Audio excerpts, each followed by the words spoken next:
everyone, welcome to our webinar celebrating women in the cloud. It's great to see so many of you jumping on this webinar to support women in tech and how far we've come. I'm really excited for the content that we're going to run through today. So my name is Bryony and I'm running the marketing department at Netpremacy.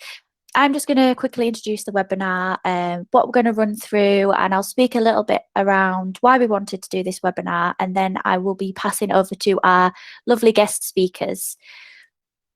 So first things first, I'm just going to quickly run through some housekeeping rules. We will be recording this webinar for distribution afterwards, so please can you ensure that your mic is turned off so that we don't have any disturbance while the guest speakers are talking. And if you have any questions that you'd like to ask the speakers, please just copy and paste the URL at the top of the slide deck, or if you prefer, you can pop the questions into the right-hand side chat and we will address them at the end. Okay, so today's agenda is pretty exciting. We're going to touch on why it's important to have webinars like this and speak around who Netpremacy are and how we've adapted to change and continue to support women in tech. Next up, we have Jordan Winnicker, and Jordan is from Google, and she'll be discussing how Google are ensuring that they recognise women in tech, along with some other exciting content as well. And then after that, we have Freya from Netpremacy. She's going to discuss some of the great tech qualifications she's gained since starting Netpremacy, and she's also going to talk around her journey and experiences since she's been working with us at Netpremacy. And last but not least, we have local Leeds influencer Sarah Tulip. Sarah is involved in so many great things to do with tech in Leeds, including Women in Leeds Digital. She's going to run through her tech journey and demonstrate how you can climb the ladder in tech. And then finally, we'll finish with any questions that people might have at the end of the session. So there's lots of exciting content coming up, but firstly, we're just going to quickly introduce who we are. So as I said, my name's Bryony and I run marketing at Netpremacy alongside my two fab team members, Pippa and Phoebe. I've been working at Netpremacy for 3 years and have really seen the company grow and mature in such a short space of time. And although my role isn't technical as such, I've had to learn a lot about tech and emerging technology trends, as in the marketing team, we need to be aware of the latest Google technology and how it works so we can write about it and stay on top of emerging trends. Due to the technology always changing, my job as a result keeps me on my toes, and that's why I love it. Okay, so now I will pass over to Freya, who's going to introduce herself. Hi, I'm Freya Hodges. I've been at Netpremacy for just over 4 years, and I'm the product manager within the customer success services team. So I probably have met some of you on the call in that regards, and I'm going to hand over to Sarah.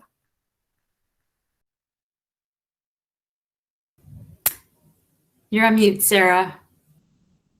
I see what I did. It's using a different platform every time, catches me. So yeah, good morning, everybody. I'm Sarah Tulip. I'm a director at EY for digital across the north, and I run a non-for-profit called Women, well, it's changing, but I'll tell you, but it's called WILD, and I'm really looking forward to telling you a bit more later. Jordan? Hi, all. Thanks for joining. I'm Jordan Winnicker. I am a partner sales manager at Google Cloud. So that means I manage partnerships for our telco, media, and entertainment customers. And I'm based in London. I'm very happy to be here. Okay, brilliant. Thanks, guys. Thank you very much. So on to the next slide. So just a quick rundown of Netpremacy and who we are. So for those of you who don't know, Netpremacy are a Google Cloud Premier Partner. We have been for over 10 years now, and we work very closely alongside Google. We're also always working alongside some great customers to see how we can enhance the way they work through Google technology, but then also ensure that that continuous adoption is kept throughout our customers' journey as well. You can read about some of the great work that we've done with the likes of DFS, OVO Energy, Justy, and loads more on our website. Our office is based in Leeds, but we do have teams all up and down the country, and we've taken part in Leeds Digital Festival for 3 years now, and we love the opportunity it gives us to connect with the Leeds community. So I'm really happy to be able to open this webinar to give you a bit of an intro into Netpremacy. I really wanted to do an event like this to show our support for women in tech and just touch on how it can be challenging, and also just to celebrate how far we've come. So I myself am proud to work for Netpremacy. I think the company's come so far in the 3 years that I've worked here. For example, when I first started at Netpremacy, there were only 3 female members in the company, and now there are 11. So that amount has gone up by 3 times since I first started my journey here. Netpremacy is continuously expanding, so I fully expect to see these numbers continue to rise as we're growing as a company. And Netpremacy has really given me some great opportunities to learn about women in tech and has encouraged and celebrated the progress as well. So, for example, last year I got to volunteer alongside a head partnership, which is a charity in Leeds, and we got to talk to young girls in schools about how they could get into a tech career. I've also had some great experiences and being able to go to events such as the Women of Silicon Roundabout. That was a great event and it was really eye-opening, and it was a great opportunity to be able to go with some of my colleagues. So overall, I guess it's great to be part of a company that encourages this camaraderie between our women in tech. I look forward to our continued progression and to see what the future brings for our women in technology. That's it for my short introduction, but I'm going to pass it over to Jordan now. Great, thank you. If you wouldn't mind jumping into the video, let's start there.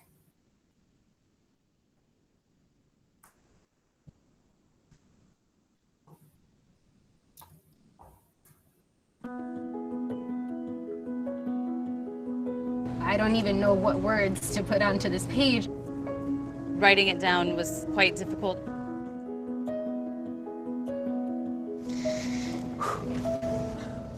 Okay. Hello. So, let's see. Well, I'm remarkable because I invest time in mentorship by nurturing the careers of women I work with. I am remarkable because I took a leap of faith and left a 6-figure job because something was missing. I'm remarkable because I make it on my own. I come from another country. I created my own company. I'm remarkable because I learned 3 programming languages in 6 months. I published more than 100 scientific papers. I'm remarkable because I've been successful in my career for over 25 years. I am remarkable because I'm technical and able to communicate with clients. I am remarkable because I got accepted into Columbia last week. I think that makes me remarkable. So that is why I'm remarkable. Thank you. It felt really empowering, and I think I'm gonna try to do it a little more often. I started realizing that I should be giving myself more credit. You're always thinking, oh my God, what am I not good at? So just to think something that makes you remarkable just reminds you of like what makes you unique and special.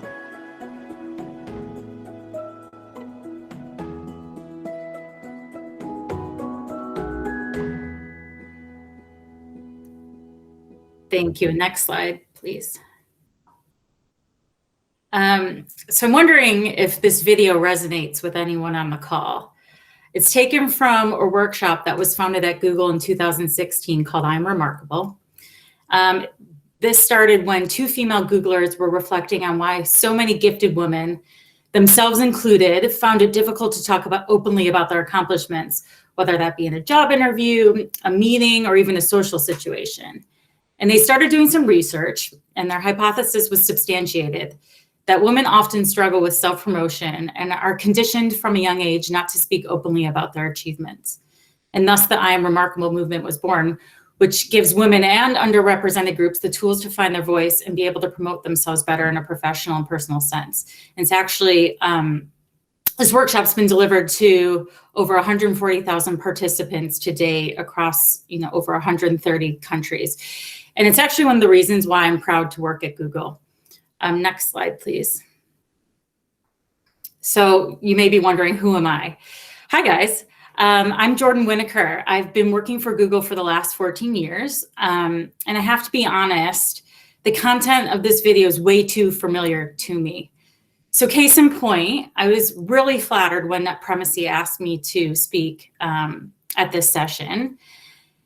And I figured, what an honor, right? And then immediately after I thought, well, shit, what am I going to talk about? What have I done to deserve this? And then I reflected back to taking the I Am Remarkable workshop. And let me tell you a little bit about myself. So I've been working at Google since 2006, when it was still a relatively small company, about 10,000 people. So it's now over 10 times the size. I helped build some of our what are now our biggest businesses, like our display ads business. And I helped launch ads on YouTube before anyone seemed to understand the importance of video. In 2010, I was the first Googler and first female at that to join a real-time bidding startup that we had just acquired. And this company ultimately became the backbone to Google's programmatic ads offering, which essentially has become the de facto way for companies to best target ads to the right person at the right time with the right message. Shortly thereafter, I applied for and won what was a competitive rotation in London. So I moved to London for a few months and then from New York, and ended up turning this into a full-time role, much to the chagrin of my parents. So I moved to London essentially on my own. It ended up leading the global ad tech business, which at the time was called DoubleClick, if that resonates with anyone on the call. I led that for one of our largest ad agency businesses at the time, and I subsequently closed the largest deal in the history of DoubleClick business at the time. So let's just say there are a lot of zeros after that deal value. And keeping with the trend of building early businesses at Google, I moved to Google Cloud about 2 years ago, which is, as I mentioned earlier, where I lead partnerships for telco, media, and entertainment customers, and also how I know Netpremacy. And I don't know if you can tell from all those photos, but I'm proudly sporting Google Cloud gear in all of them. I'm also, for the most part, the only woman in most of them, which has been kind of the trend for the past 7 years, where I've been the only woman on my immediate team. And also shout out to the top left-hand corner, which is the Netpremacy crew, and one of our really fun nights out in Leeds. Outside of the day-to-day, I'm an active member in our Women at Google organization and Women in Cloud UK, where I mentor and coach several women. And in my personal time, I'm an avid trekker. I summited Kilimanjaro about 2 years ago, got to Everest Base Camp almost exactly a year ago, and recently summited one of the highest peaks in Western Europe. And I'm very proud to say I recently became the newest member of the board of Action Against Hunger UK. So hell yeah, I'm remarkable, right? And guess what? You're remarkable too. You're remarkable because, number one, you're here. And presumably, you're all women or maybe members of underrepresented groups who work in a very male-dominated industry, and that brings its unique challenges. So I'm going to speak to you today about how we're trying to address those challenges at Google. So next slide, please. Let's start talking about diversity, equity, and inclusion.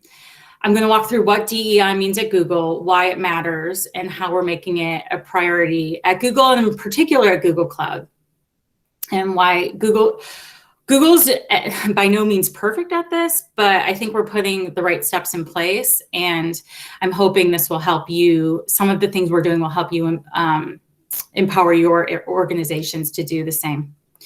So next slide, please. First, let's talk about what is DEI. So just to break it down, diversity refers to the differences amongst individuals, such as gender, race, or religion. Equity aims to promote impartiality and fairness within the processes and distribution of opportunities to all diverse groups.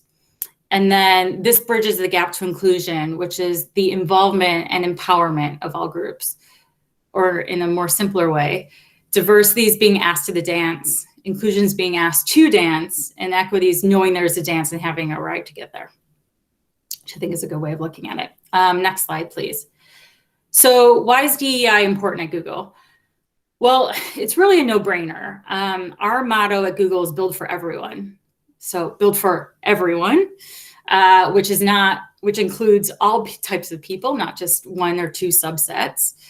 And also research has shown that diversity leads to greater innovation, which obviously is a key tenet of Google.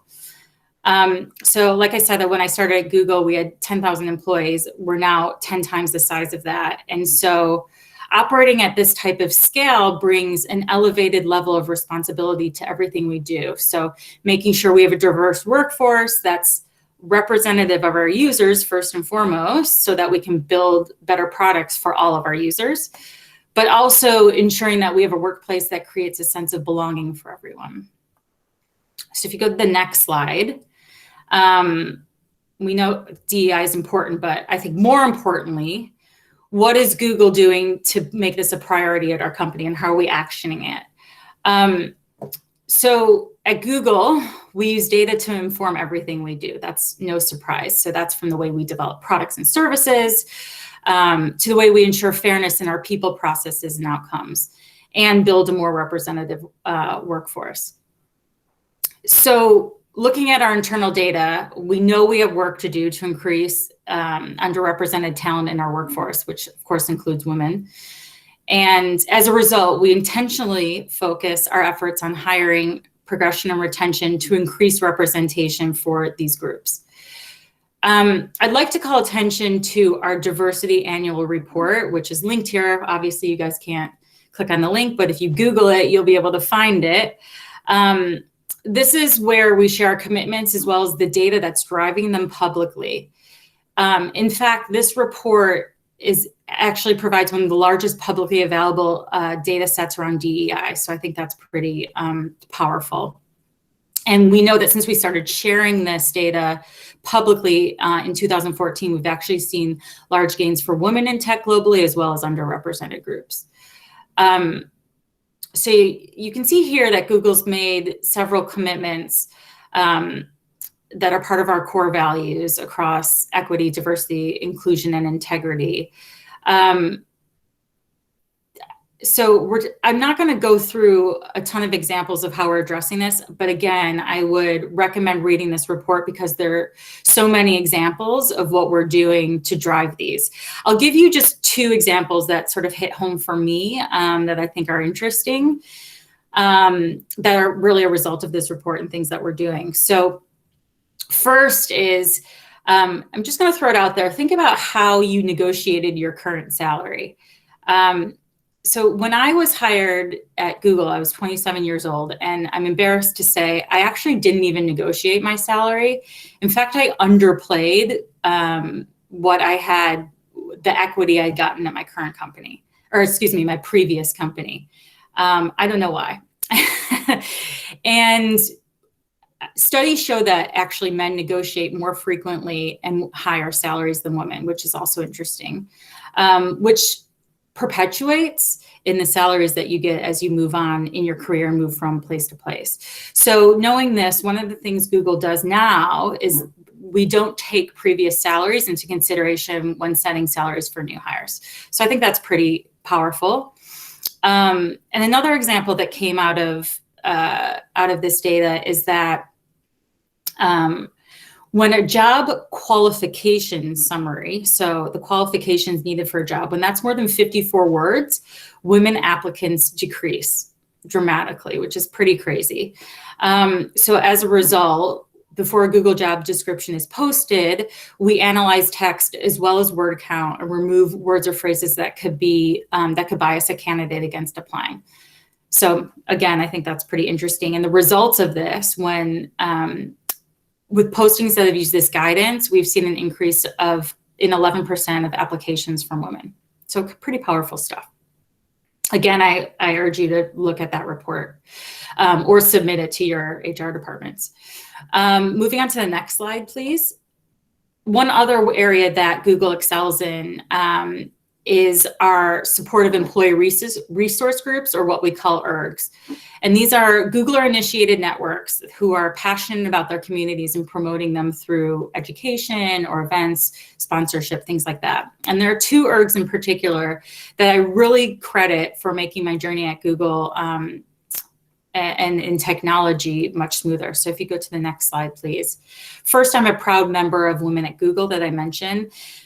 This started as an email alias in a small grassroots group, actually, years ago. It's now a global network of more than 20,000 members across 52 countries. And as Women at Google, we're committed to advancing gender equity and career progression through a strong community and also through a programming agenda that spans things like trainings, regular talks, and of course, things such as the I Am Remarkable workshops. And I really have to say, in my 14 years at Google, I've definitely witnessed a greater emphasis on diversity and empowerment of women in recent years. And I really think it's due to this large community and the voice that this community gives to women. So I can't stress enough the importance of making sure you have these types of strong communities in your own personal life and organization. And moving on to the next, please. So we also have a Women at Cloud group, which is an outgrowth of Women at Google. So we have one specifically in London. And I have to say, I'm particularly proud of this amazing group of women, because it's not only nice to have a group of people who understand the particular challenges that you're going through, but let's be honest, sometimes you also just need to vent. And if I'm honest, Cloud UK here has been historically very male dominated, especially when it comes to leadership positions. And this is even more so compared to, say, Google Ads, for example. And it's this Women at Cloud group that's been extremely vocal about this asymmetry and has put in a ton of work and actually made a lot of noise in a positive way to ensure that we turn this around. And so one exciting update is that we recently had Pip White start as our UK MD at Google Cloud. So she's running the whole Google Cloud sales org. She's actually the first female senior leader at Cloud UK, and she's already proving to be supremely inspirational. And there's some additional actions that Women at Cloud has put into place. So listening sessions where we're able to have an honest voice in front of leadership and basically hold leadership accountable to listening to what we have to say and putting together an action plan around some of the feedback we've raised. And actually, I just saw before I started this, before we came online here, that Pip had put a listening session in for the Women at Cloud for next week. So that's exciting. We also have a strong mentoring program. So I've actually been a mentor for women in the organization and have been a mentee, which is pretty powerful. And then we've also put DEI training as an OKR in the organization. So this type of training includes things like I Am Remarkable workshops, but also unconscious bias training, which I think is supremely important, especially when you have a set of people who's a group of people that is of the majority. And we've also had, to that point, a lot of allyship fundamentals trainings as well. And it's on most people in cloud to take up these trainings. So again, if you don't have a community like this in place at your organization, I'd strongly recommend starting one. And then if you go to the next slide, there are two events I'd like to share since I'm running out of time. First is we're holding our first global virtual Women in Cloud Summit on October 6th through 8th. So I'd recommend joining that. This is celebrating the achievements of women across technology and Google Cloud. And it's going to highlight 20 inspiring women from across the world, driving innovations across different parts of cloud, including technical infrastructure, software engineering, and sales. It'll also be recorded if you cannot attend live. And then if you go to the next slide, please. Back to I Am Remarkable, we're actually holding an I Am Remarkable week in November, where there will be plenty of content devoted to self-promotion and celebrating your accomplishments. So please tune into that. But also, we are happy to help you facilitate I Am Remarkable workshops at your own organization. I wish I had more time to go into what that entails. And then last slide, because I think I'm over time. I know I just covered a lot, but my two main messages to you would be, one, there's so much you can do locally to support and empower both yourself as well as your female colleagues in technology. So please start those communities. And secondly, please don't forget that you are remarkable and don't be afraid to let others know it. Okay, thank you all. And now I will pass it on to Freya. Thanks, Jordan. Hi, everyone. that was obviously really sort of insightful, learning about the I Am Remarkable movement. It's a really great initiative sort of to help, empower women in the workplace and encourage self-promotion. And I suppose that leads us nicely onto my section, because that's exactly what I'm here to do. So I'm going to be sharing my journey with you, some of the challenges and pivotal moments that have, I suppose, led to some really great opportunities for me as a woman in the tech industry. And so I joined Netpremacy 4 years ago. It was my first job. I was fresh out of uni, still had my student hat on. And I started in change management, so as a trainer and change coordinator. So my first step in the tech industry, and I mean in my career in general, wasn't even in a technical capacity. And I spent my first few months, even, up to a year, again, with that student hat on, absorbing as much information as I possibly could, and learning as much about training and change methodologies. But I was still, it was my first job, and I was still finding my feet and learning what I liked, what I didn't like, what I was passionate about. And so I was very keen to explore areas outside of that space as well. And so I sort of went on to do the Prince 2 qualification. Anyone who knows me knows I'm very organised, potentially a bit OCD about it. And so I was sort of leaning more towards sort of the project management space. And after taking that qualification on the side of my change management role, I moved into the customer success services team as a program manager. And I suppose that role was akin to sort of a project manager / PA position. And in that team, I gained loads more technical exposure than I had ever had before, not only at Netpremacy, but ever.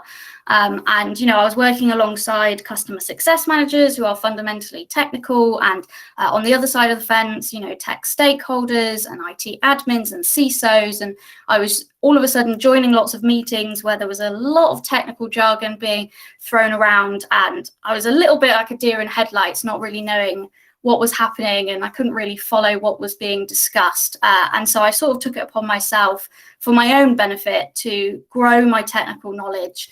And so I started going on, courses with Google University and attending events. And after a few weeks of doing that and sort of slowly digging my way through all of these courses that were available online, I started discussing in my one-to-ones with my manager the Professional Collaboration Engineer certification that Google offer. It came out, I believe, last summer in beta, and a couple of guys around the office went in and took it. And like I said, it was something I was discussing, and I really just needed actually that final push from my manager and from Netpremacy to actually go in for it. And it was really lovely, actually, because I've had loads of encouragement and support from Netpremacy as a business, because they've enabled me to, not only grow my knowledge in the role and remit that I was in, but also outside of that. And that's what really, the fact that they had faith in me to actually go in for this certification, and I didn't even have that faith in myself, was lovely in itself. And, this was one of the biggest challenges I think I've had in my career so far, mainly because, not because it's an exam. I'm one of those weird people that actually don't get nervous about exams. And I think that's because when I've gone in for exams in the past, in uni and school and things like that, even if I'd done absolutely no study whatsoever, which isn't like me, I've done, been to sessions. I will have been on a course for a year or so in that topic. I will have had done an internship or had some experience in the topic that I was going into that exam for. And I didn't have that with this particular certification. I wasn't in a technical role. I still am not in a technical role. I only gained admin console access when I was starting to study for it. And so this was completely new to me, and I didn't have if I was met with a question in that, in that exam, I didn't have any experience, or, remember that time with that customer, we talked about that. I didn't have that. And so this was really a leap of faith for me jumping in at the deep end, because I didn't know if it was at all in my reach. And And actually, miraculously, I did go in for it and I did pass it. And I think that exceeded all my expectations.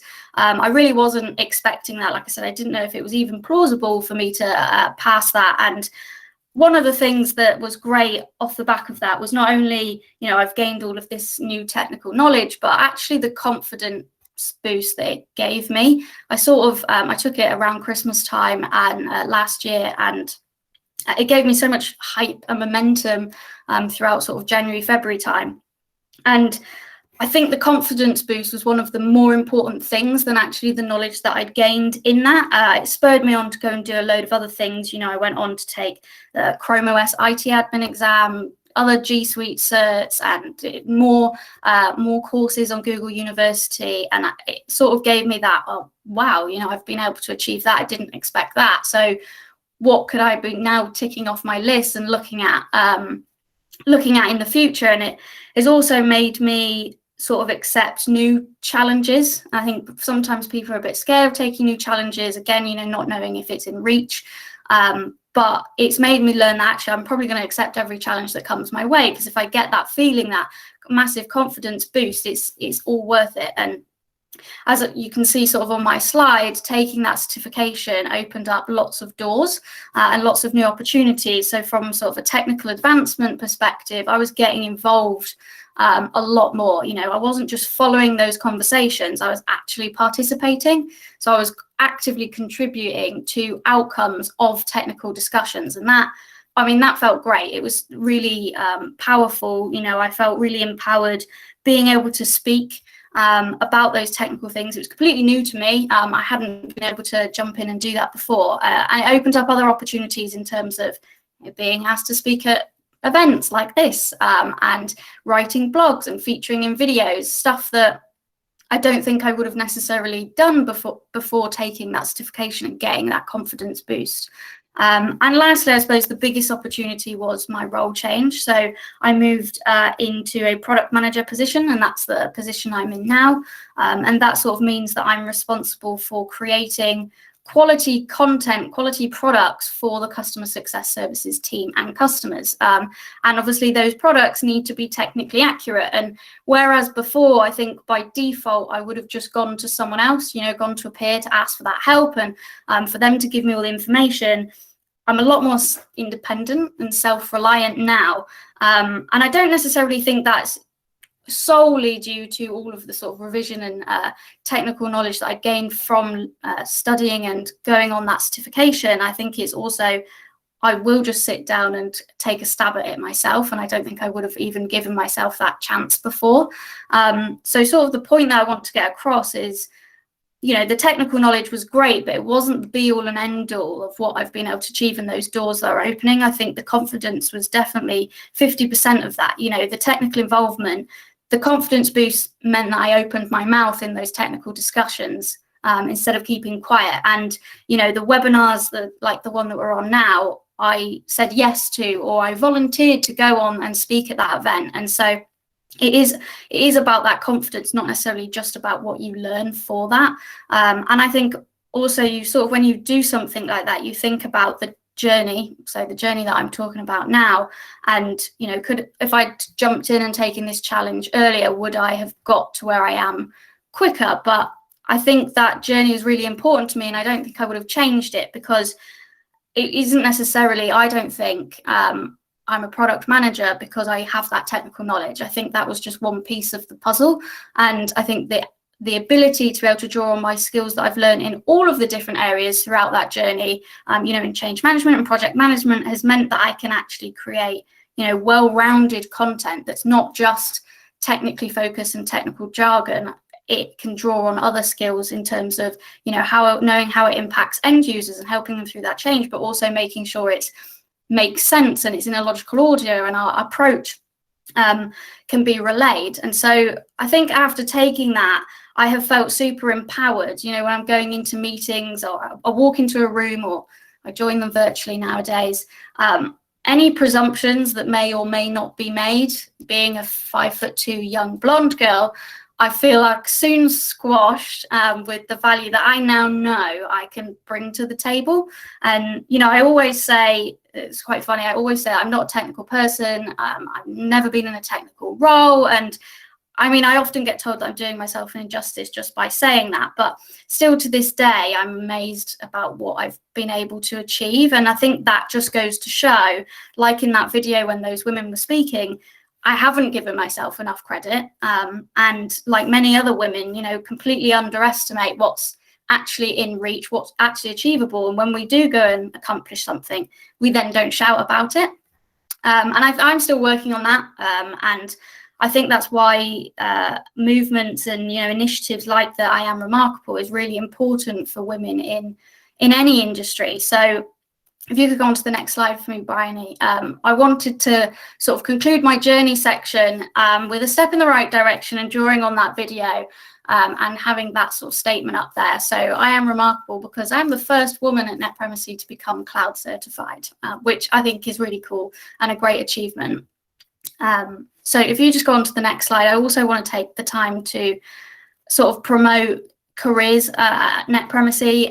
So if you are interested, take a look at our page and our website. We're constantly, you know, on the lookout for talent, and you know, we've got all sorts of roles. And don't just think, oh, we're Netpremacy, a Google Cloud partner, they're technical. That's not me. We know whether you're technical or non-technical, looking for a trainer role or a change management role or a customer success manager role, GCP engineer, or even if there's a role up there that you were hoping for and it's not there, but you think you can make a great addition to the team, get in touch, send your CV. You know, we're always looking for that talent. And I suppose with that, I'm going to hand over to Sarah.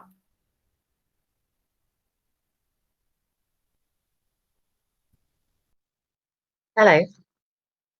Thank you very much. So yeah, thank you for having me today, Netpremacy. First of all, I'm going to say that I'm probably going to be on mute at some point by accident, and that I will forget to say next slide.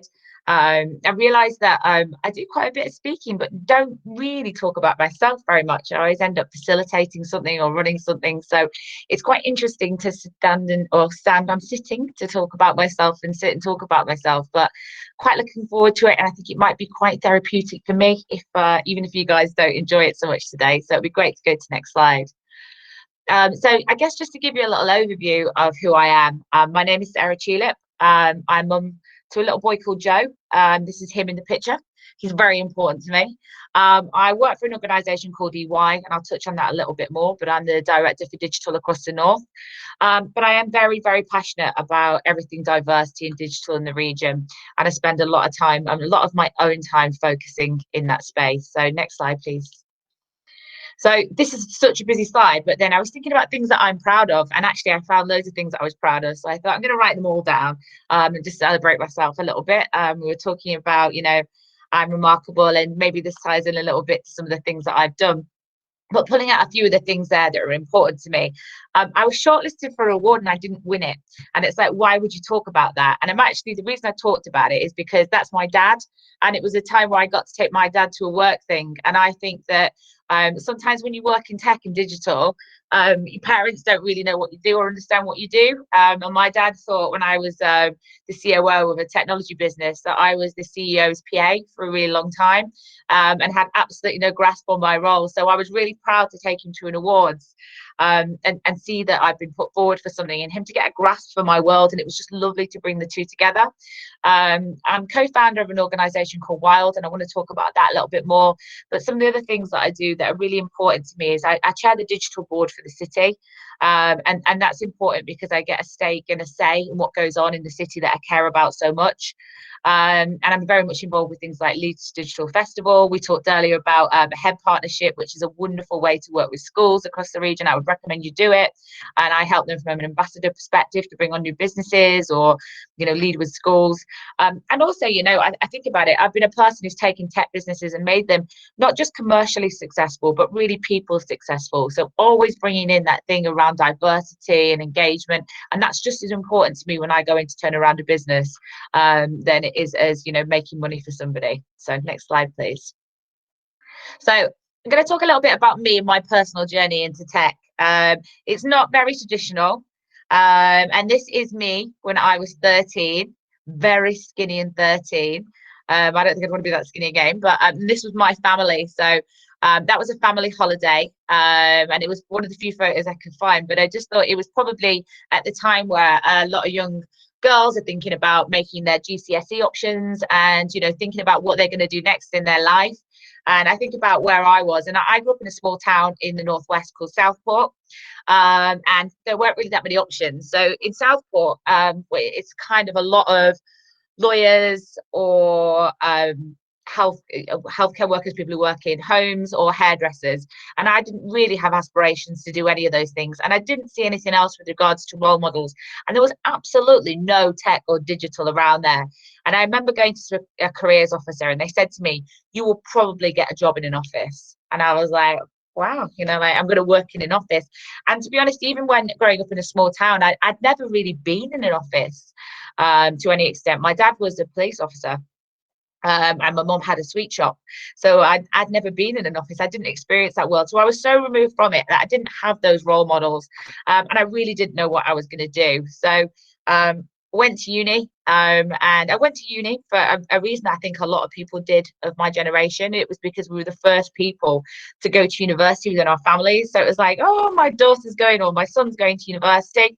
So I went to university, and I got there, and I realized that it was absolutely the wrong thing for me to do, that I learned from being with people, from, like, you know, being creative. And this was just an opportunity for me to maybe come off the rails a little bit. You know, there was a lot of free time. There weren't very many lessons.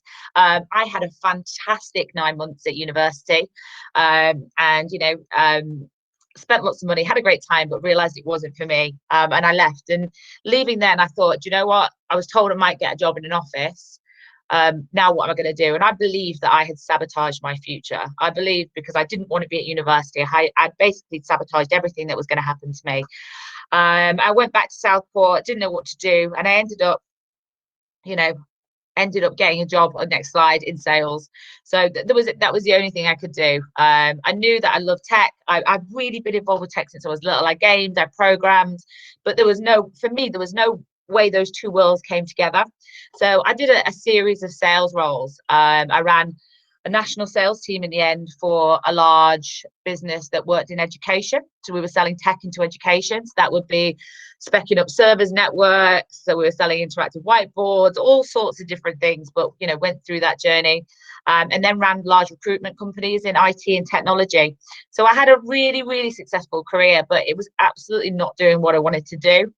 So I went away, had my little boy, and then I knew that I wanted to get into a tech job, and I just never known how. I'd spent my whole career on the cusp of it.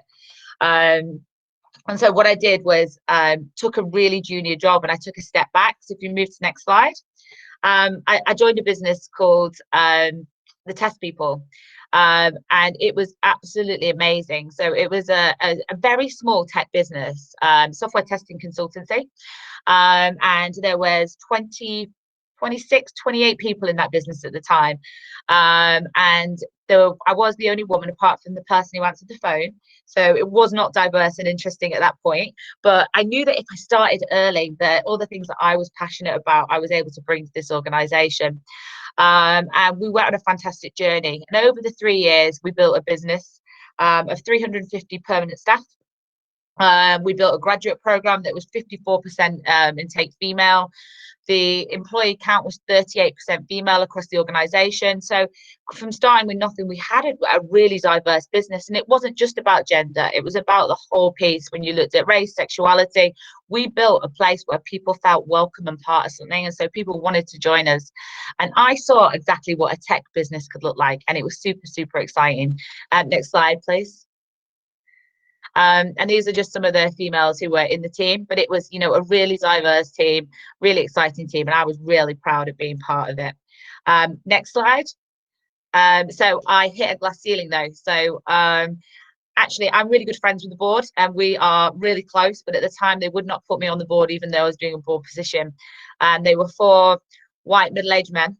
And they could not see a need for diversity at board level in their organization. And I sat there and I was like, I'm doing the same jobs as you. I've done this, I've done that. And they just didn't get it. And they said, give it 3 months, Sarah. So I went away, gave it 3 months. And they said, no, give it 3 more months and we'll put you on the board. And when the 3 more months happened and they didn't do it, they said 3 more months. And I handed my notice in, and I decided, do you know what? I have to take a moral stance for all women. And also I felt for the women that I brought into the business, they deserved better as well. So I decided it was time for me to leave that organization. I am still very close with those leaders, but they completely respected my decision. And I have caught up with them since, and they say that not giving me that role was a key mistake that they made. So, you know, they've put their hands up. Next slide, please. And from there, I went on to my first board position, and I took a COO role of a data center and telco called AQL. So it was a really interesting organization. So it's headquartered in Leeds. It's a global business, internet exchange for the north of England. So we had clients like, you might know Twilio. So we were providing messaging and voice for global brands that they were using, like Deliveroo. It was a truly exciting, interesting business. And I went in and worked really hard to help that business grow. So we grew around 20% per year during the time that I was there. We did a lot of innovation. We built a new data center. And it was a really exciting time, especially when you don't know that much about telcos and data centers. But, you know, from my perspective, that I believe that having the right team around you and being able to do good business means that you can go in and do those sort of things. So it was fantastic. It was exciting. Next slide, please. But one of the things that I did get from that role, and what often comes, I think, with title, is that doors open to you, and things that you are passionate about, suddenly people want to hear what you want to say. So I really wanted to talk about diversity, and it was very important to me.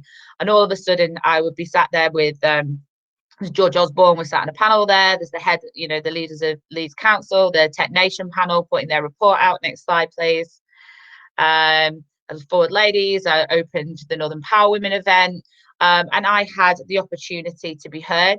And it was a bit intoxicating from a perspective of being able to do that, but it made me realize that I was never going to drop that. And that was a really big part of me.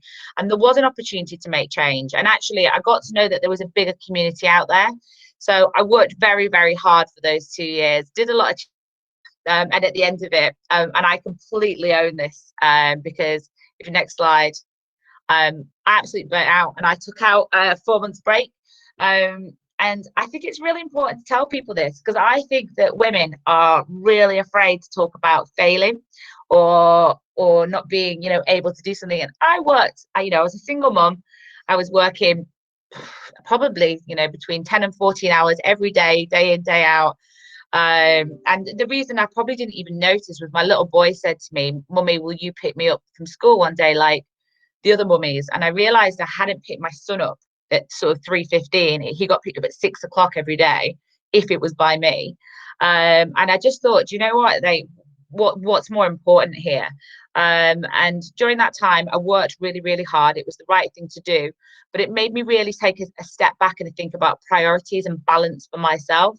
And I think that there are times where, as women, we feel that we have to work harder than everybody else, and we have to prove ourselves harder, and that we can do more and we can take on more. And I think during that time, I did a little bit of that. And I just want to, you know, remind people that you are important too. And I had a friend speak at an event, and she talked about people remembering you when you die, and nobody remembers you for being last in the office. You get remembered for being a good human, and you get remembered, you know, for being kind to people. And I think just reminding people that, you know, work is important, and especially during lockdown when you're at home and there's a lot of pressure and you don't have boundaries, just people taking care of themselves right now. And I just want to remind people to do that a little bit, I guess. So next slide, please. So I went in and did something different again. So I went in as a COO of a software house and a cloud business. So it was a cloud integration business. It was not a Google business. It was a Microsoft business. So I won't get into too much detail, but doing cloud work. But also I launched a SaaS business. So I launched a business called Klaxon, which was about being able to do emergency comms. So I did that for 2 years, just short of 2 years. And it was really, again, a different challenge, but it was running a small business and launching a small business.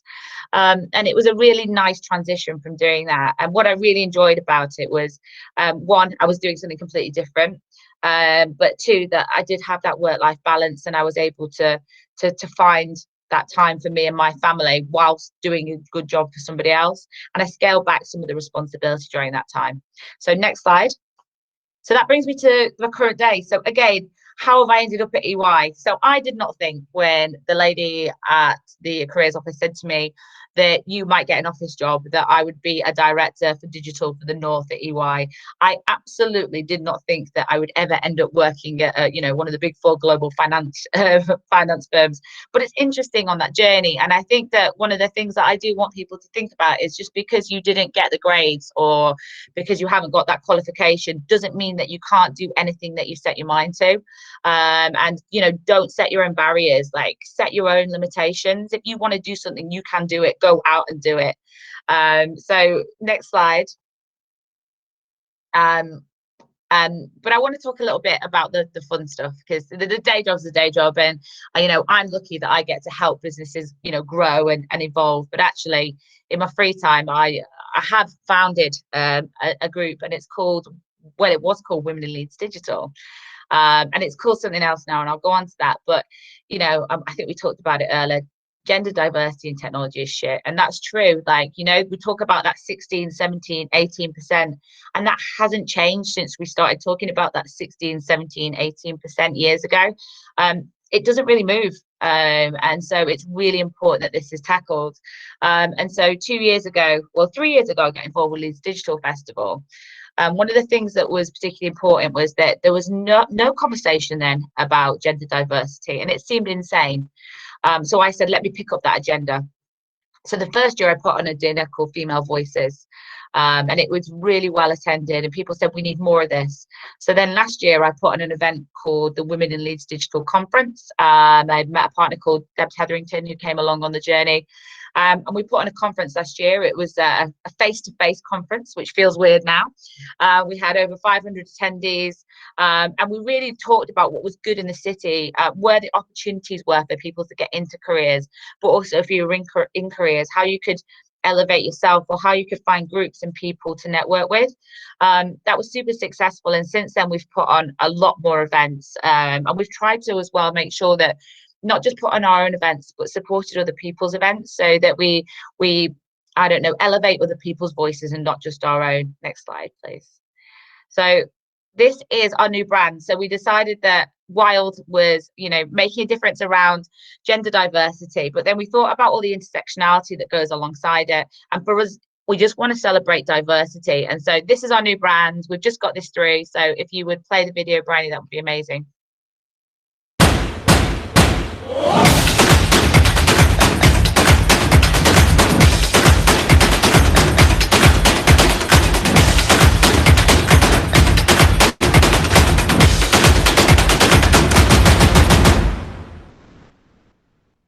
So we're very excited. We're working inclusively, leading diversity. So that's what we want to be doing now. And hopefully as well, if we move on to the next slide, that isn't just going to be across Leeds, because we feel that there is a wider agenda, and we're sometimes constrained by Leeds, and actually we want to work with Bradford and we want to do more. So our plan is to grow, engage and retain diverse digital skills across the North. And this is just a little picture from our conference that we had last week as part of the Digital Festival. So we put on the conference again. Next slide. And these were the organisations that were involved with the conference. So it's a real cross section of the city. So we've got organisations from within the city, but then we've also got the colleges, the universities get involved, the council gets involved, DWP. So we try and make sure it's public sector, private sector. And again, we had 680 people sign up for the conference last week. So we know that from the feedback that we've got, that people are really wanting this, and that people are coming to these events, and that they're making change in people's lives, and that people are considering digital careers, or they're going out and trying to find networks within the city that are important to them. Next slide, please. So just a real recap of what we've achieved, and I was very excited to write this, is we've had, since we started, over 120 speakers, 1,500 plus attendees. We've worked with the 3 colleges, 3 universities, the council. We've worked with all the female-led groups across the city, the public sector, the startup scales up, SMEs, multinationals and global organisations. And what we've done is we've come together to show how we can retain, grow, develop and inspire diversity across this city in Leeds. So what's next? And for us, we just feel that, next slide please, is that we try and take that out further. If you want to be involved in the city and it feels like it's a world away and you're on this call and you're like, how do I get involved with what's going on around movements in the city? I just wrote a really quick list of some of the organizations. So there is WILD, but then we've got She Does Digital that work across a lot of the digital agencies. Empowering Women Technology have a huge event going on in the next couple of weeks where they've got some really inspiring leaders from different backgrounds in tech. So like Helen Sharman, the astronaut's going to be speaking. You know, Tech Mums is maybe slightly off piece, but just that's an organization working with mums to get them into tech. Next up is an organization which is working with people who are later in their career, working with people who are retirement age.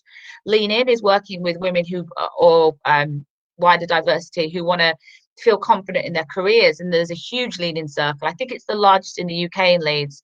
And Shine are working with people who are actually women who are coming out of prison to get digital skills. So there's just a sort of touch on some of the things that you can get involved with.